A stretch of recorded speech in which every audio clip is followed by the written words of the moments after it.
हिमालय की तलहटी में एक घना और शांत जंगल था।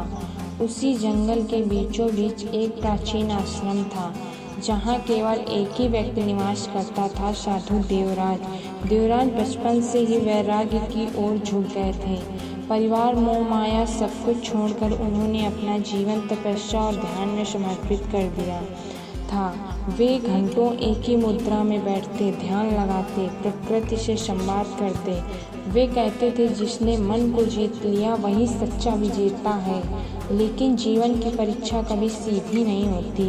एक दिन सांझ के समय जब आसमान नारंगी रंगों से भर गया था और पक्षियों की चहचहाहट, देवराज ध्यान में लीन थे। तभी एक तेज प्रकाश उनकी आंखों पर पड़ा। आंखें खोलने पर उन्होंने देखा, सामने एक अजनबी लड़की थी। वह सामान्य नहीं थी। उसकी त्वचा तांबे जैसी दमक रही थी, आंखों में गहराई और चाल में आग थी। तुम कौन हो? देवराज ने पूछा।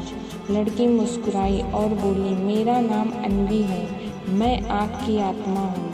तुम्हारी वर्षों की तपस्या ने मुझे खींच लिया है।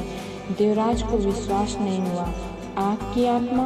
वह बोले, मैं तो आत्मज्ञान चाहता हूँ, किसी स्त्री का साथ नहीं।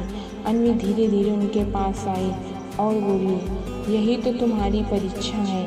जब तक तुम अपने भीतर की अग्नि को नहीं पहचानते, तब तक मोक्ष अधूरा है।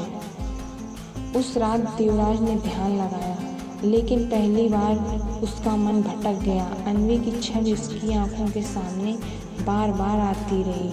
उसके होंठ, उसकी मुस्कुराहट, उसकी आंखों की चमक, उसका बदन और लचकती कमर। दोस्तों, ऐसी मजेदार कहानी देखने के लिए मेरे चैनल को सब्सक्राइब और लाइक करें।